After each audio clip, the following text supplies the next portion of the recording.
یہ حضرت فضیل بن عیاض رحمۃ اللہ تعالی علیہ، یہ صوفیاء میں سے ہیں حضرت۔ آپ فرماتے ہیں اگر تجھ سے پوچھا جائے نا کہ تجھے اللہ سے محبت ہے تو جواب نہ دینا بلکہ خاموش ہی رہنا۔ یہ دیکھو یہ تقوی والے لوگ ہیں۔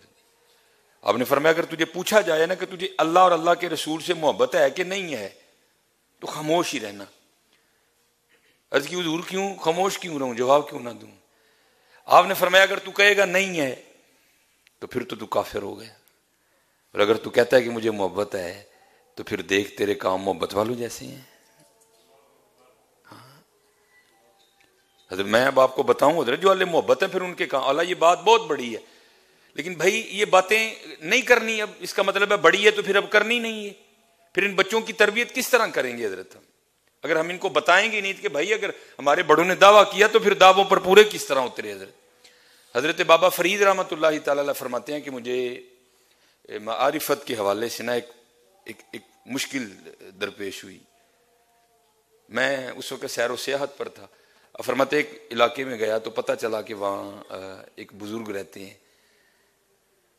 پہاڑ کی چوٹی پہ، کہتے ہیں بڑا میں نے نام سنا۔ آپ فرماتے میں ان کی زیارت کے لیے گیا، کہتے جب پہاڑ کی چوٹی پہ پہنچا نا تو وہاں جا کے کیا دیکھتا ہوں کہ غار کے منہ پر ایک ٹانگ خشک پڑی ہے، گوشت اور پوست نہیں اس پہ کوئی بھی، نہ گوشت ہے نہ ہی ماس ہے، صرف اڈی پڑی ہے اور وہ خشک ہو چکی ہے۔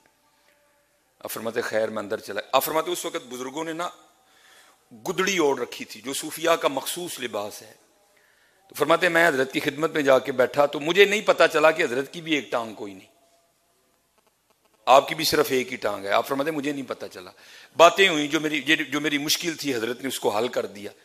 آپ فرماتے جب میں نے حضرت سے اجازت چاہی تو کیونکہ سنت ہے مہمان کو دروازے تک رخصت کرنے جانا، تو کہتے حضرت اٹھے مجھے غار کے منہ تک چھوڑنے جانے کے لیے، تو کہتے جب حضرت اٹھے تو میں نے کیا دیکھا کہ حضرت کی بھی ایک ٹانگ کوئی نہیں، ایک ٹانگ غار کے منہ پہ پڑی ہے، ایک حضرت کی بھی کوئی نہیں۔ کہتے دل میں خیال آیا کہیں ایک ہی تو نہیں دونوں باتیں؟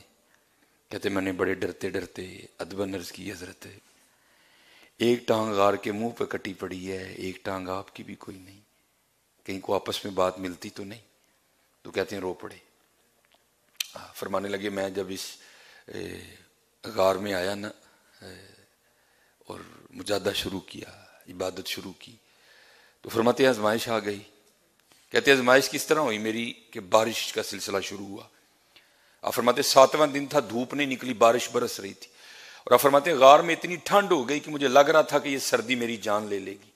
کہتے ہیں اللہ نے رحمت فرمائی، 8ویں دن دھوپ نکلی اور میں غار کے منہ پہ بیٹھا نا اپنے وجود کو گرم کر رہا تھا۔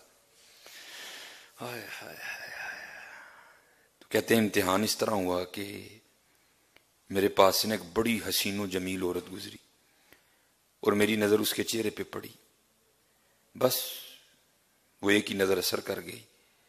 شہوت کا شیطان کا اس طرح غلبہ ہوا کہ ماتی ماری گئی کہ اس پہاڑ کی بلندی پر تو عورت کا آنا ناممکن ہے، آ ہی نہیں سکتی، تو یہ عورت کہاں سے آ گئی؟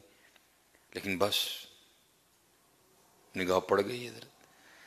آپ فرماتے ہیں اتنا شہوت نے غلبہ کیا کہ میرا جی چاہا کہ میں اس کے پیچھے جاؤں اور جا کے نا اس کو پھر دیکھوں۔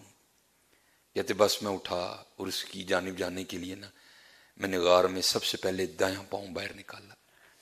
کہتے بس پاؤں کا نکالنا تھا تو غیب سے آواز آئی، واہ بھائی واہ، ہیں عشق دے دعوے ساڈے نال تے جاندے گہراں پیچھے ہو۔